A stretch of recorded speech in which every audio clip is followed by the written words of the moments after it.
지난 2년 반 동안 비트코인 등 암호화폐 쪽 차트를 하루 8시간 정도 공부했고요.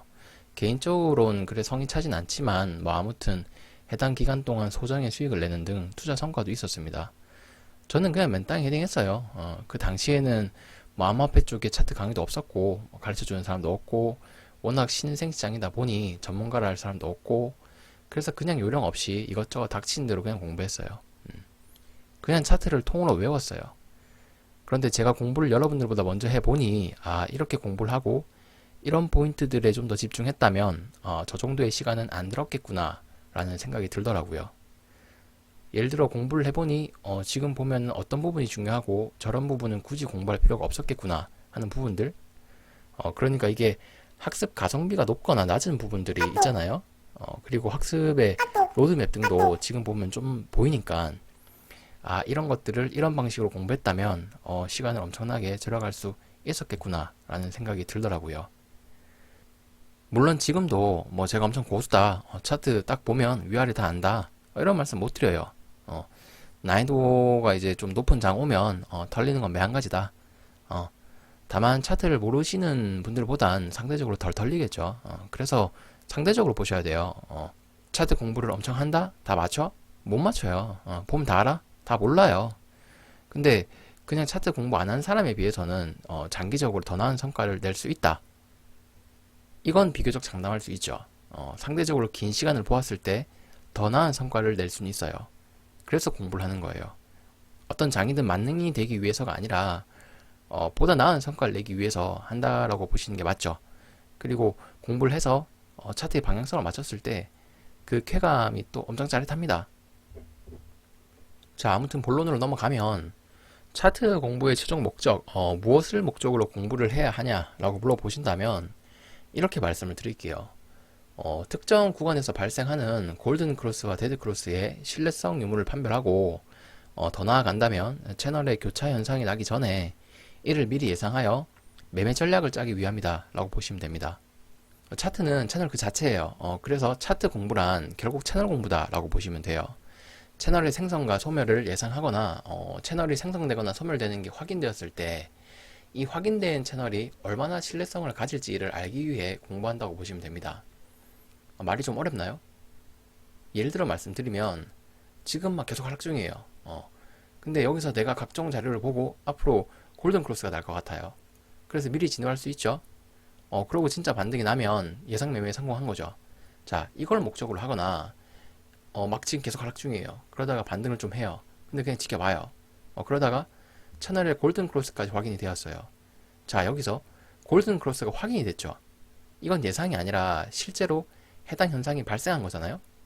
그러면 이 골든 크로스가 건강한 골든 크로스로 앞으로 쭉 밀고 올라갈 것이냐, 아니면 이 골든 크로스가 페이크냐, 즉 교차를 하긴 했지만 얼마 못 가 다시 데드 크로스를 만들며 빠지는 영양가가 없는 골든 크로스인가를 판별하기 위함이란 거죠.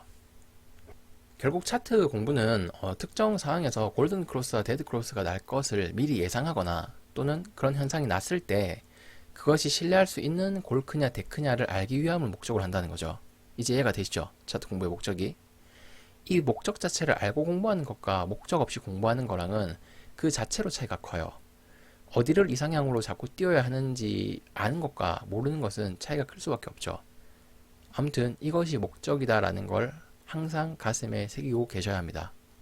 자, 그럼 이제 이 목적을 이루기 위해서 무엇을 공부해야 하고 어떤 방식으로 공부하는 게 효율적인지 말씀을 드리면, 우선 골크와 데크에 대한 연구가 목적이라는 걸 다시 한번 새기고 난 후에는 첫째로 패턴 학습을 하셔야 됩니다. 패턴 학습이 뭐냐, 쌍바닥, 외바닥, 뭐 헤드앤숄더, 역헤드앤숄더 등 이런 얘기 많이 들어보셨죠? 이게 차트에서 나오는 패턴이에요.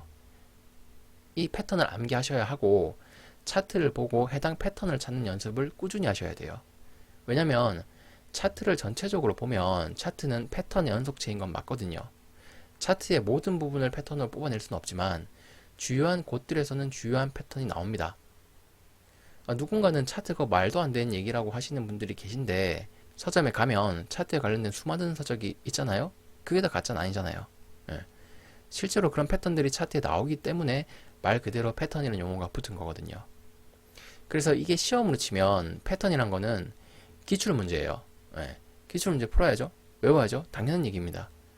시험 보러 가는데 기출 문제도 안 풀고 가면 고득점 기대하기는 힘들겠죠. 예. 둘째, 패턴이 익숙해지고 나면 각종 보조지표를 학습할 차례입니다. 보조지표란 뭐 이동평균선, 뭐 RSI, 뭐 여러분이 아는 뭐 여러 가지가 많겠죠. 뭐 볼린저 밴드, 매물대, 뭐 OBV, 뭐 일목용표 등 수없이 많죠. 근데 잘 보시면 이평선을 보조지표에 넣어 놓았죠. 이평선은 보조지표입니다.